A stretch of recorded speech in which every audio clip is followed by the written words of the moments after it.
Assalamualaikum warahmatullahi wabarakatuh.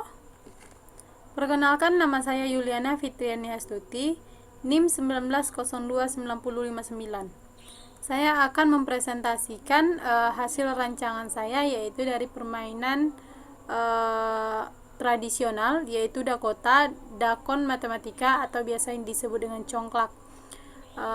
Di sini saya akan mempresentasikan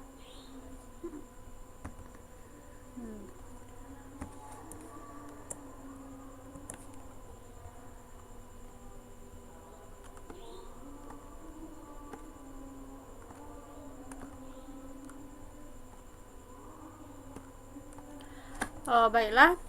Di sini saya akan menjelaskan tentang permainan tradisional Dakon. Dari yang pertama yaitu dari sejarahnya. Permainan Dakon ini berasal dari kebudayaan bangsa yang tersebar di berbagai penjuru Nusantara. Salah satunya adalah congklak atau Dakon. Permainan Dakon ini telah mengalami perubahan fungsi, nama, desain papan maupun cara memainkannya. Permainan Dakon ini dibawa oleh pendatang Arab yang rata-rata datang ke Indonesia untuk berdagang dan berdakwah. Kemudian untuk tujuan pembuatan Dakota ini, murid-murid sekolah dasar memiliki kesulitan dalam mempelajari pembelajaran matematika. Jadi bagaimanapun kesulitan dalam matematika ini, jika guru mengajak siswa itu untuk belajar sambil bermain, itu rasanya lebih efektif karena permainan matematika ini membantu mencapai tujuan pembelajaran. Untuk manfaat media Dakota ini, yang pertama adalah memudahkan guru untuk menyampaikan materi yang berkaitan. Yang kedua, dengan menggunakan media Dakota ini, materi KPK dan FPB menjadi lebih mudah dipahami oleh siswa. Dengan media Dakota, siswa akan lebih berperan aktif dan mencoba sendiri sehingga tidak hanya menerima informasi yang disampaikan oleh guru. Dan yang terakhir adalah siswa dapat bekerja sama dalam kelompok.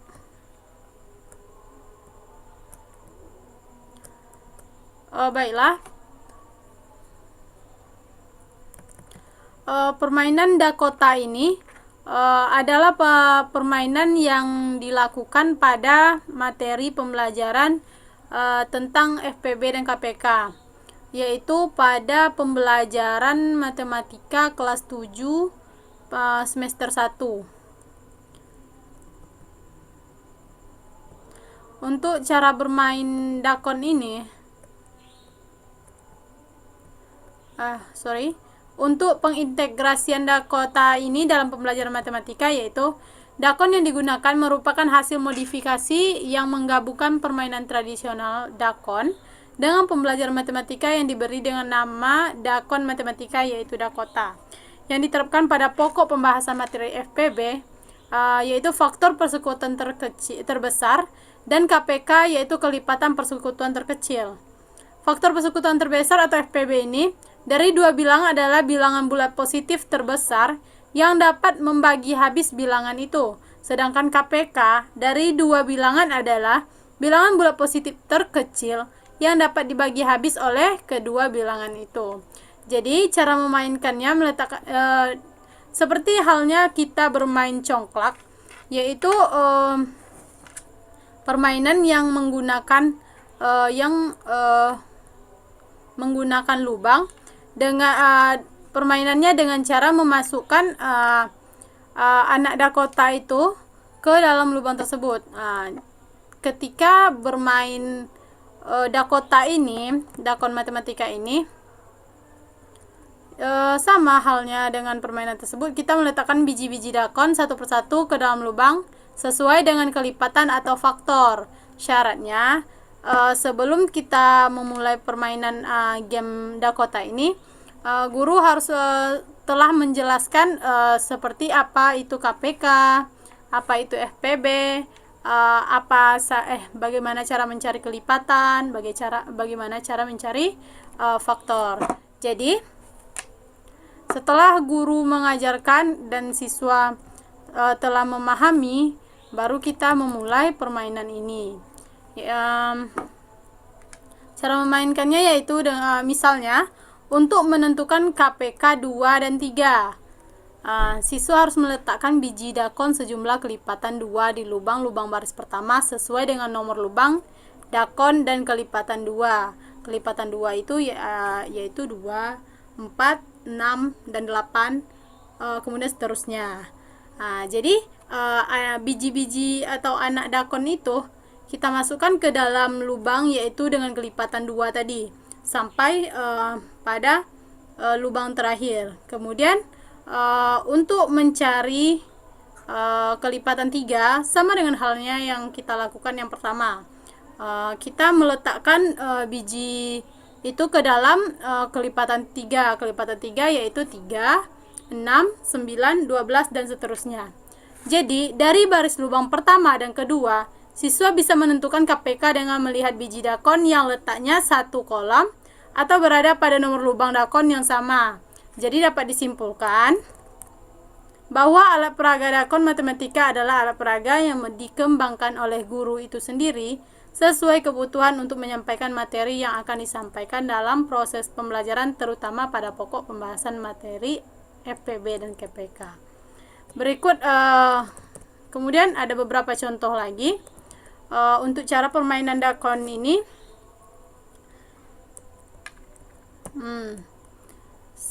Kita lanjut pada FPB karena tadi telah saya jelaskan cara mencari KPK-nya. Yang kedua yaitu mencari FPB dari 6 dan 8.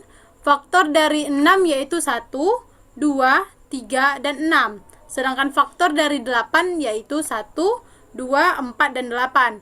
Berarti kita memasukkan biji-bijian yang pertama ke dalam lubang untuk faktor 6. Yaitu seperti yang saya jelaskan tadi, yaitu pada lubang 1, 2, 3, dan 6. Kemudian masukkan lagi biji yang kedua dengan warna yang berbeda kepada lubang yang faktor 8, yaitu 1, 2, 4, dan 8. Kemudian perhatikan lubang yang terisi 2 biji-bijian yang warnanya itu beda. Berarti itu adalah faktor dari 6 dan 8 tersebut.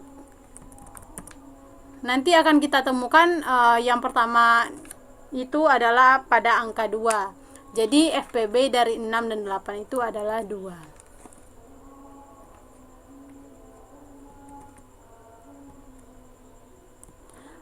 Karena 2 lebih besar dari 1, begitupun seterusnya cara untuk menentukan FPB dan KPK. Kemudian peran permainan dakon dalam pengembangan keterampilan sosial. Ada beberapa, yaitu yang pertama membentuk keterampilan dalam bekerja sama. Siswa itu kita bentuk agar dapat bekerja sama. Yang kedua, keterampilan dalam menyesuaikan diri. Keterampilan ini ditunjukkan melalui sikap menerima kekalahan dan kemenangan. Kemudian keterampilan anak dalam berinteraksi ditunjukkan melalui interaksi antar peserta ketika mempersilahkan giliran bermain bersama. Dan yang terakhir, kemudian keterampilan dalam mengontrol diri.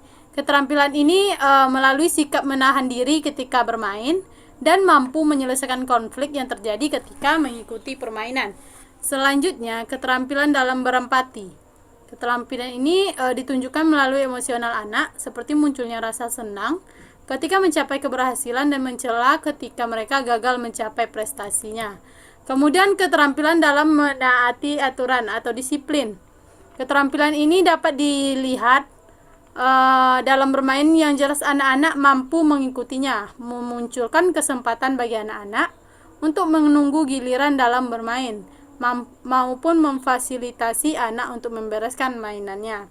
Kemudian keterampilan dalam menghargai orang lain dapat ditunjukkan melalui sikap menghargai berbagai kemampuan yang dimiliki teman-temannya, serta kesempatan meluangkan waktu untuk melihat permainan orang lain. Jadi dapat disimpulkan bahwa dalam permainan Dakota ini dapat mengembangkan keterampilan sosial di antara sesama pemain dan memiliki dampak yang positif. Kelebihan dari permainan Dakota ini adalah alat peraga dakon ini lebih menarik minta belajar pada saat proses pembelajaran berlangsung. Dengan demikian, dapat diindikasikan bahwa dengan adanya minat karena ketertarikan dengan alat peraga tersebut, maka siswa dapat meningkatkan hasil belajar kognitif. Terlihat dari segi bentuk, alat peraga ini dibandingkan dengan alat peraga lain, terlihat lebih menarik dengan bentuk dan warna kertas yang bervariasi. Untuk membuat alat peraga dakon ini, selain itu hal yang terpenting bahwa peragaan itu supaya menjadi dasar bagi tumbuhnya konsep berpikir abstrak bagi siswa. Kemudian untuk kekurangan permainan ini, alat peraga ini cukup sulit dibuat dibandingkan dengan alat peraga lain. Oleh karena itu, alat peraga ini membutuhkan lebih banyak alat dan bahan untuk membuat alat peraga dakon matematika. Kemudian alat yang dibuat berukuran cukup besar sehingga tidak fleksibel untuk bisa dilipat. Kemudian untuk kekurangannya juga, untuk alat ini hanya akan bisa dibuat oleh guru, difasilitasi oleh guru, atau dilakukan oleh siswa secara berkelompok. Karena ketika dibuat satu orang satu, maka itu rasanya akan memberatkan siswa itu. Baiklah, kesimpulannya, permainan merupakan salah satu cara memudahkan guru dalam menanamkan konsep materi pembelajaran kepada siswa. Sebagai seorang guru, kita harus pandai dalam memilih permainan yang tepat dalam mengajar. Permainan tidak harus yang mahal, permainan sederhana pun dapat dilakukan. Dalam membuat permainan, kita harus membuat yang menarik agar dapat memotivasi siswa belajar. Demikianlah hasil rancangan saya. Atas kesalahan saya mohon maaf. Wabillahi taufik wal hidayah. Assalamualaikum warahmatullahi wabarakatuh.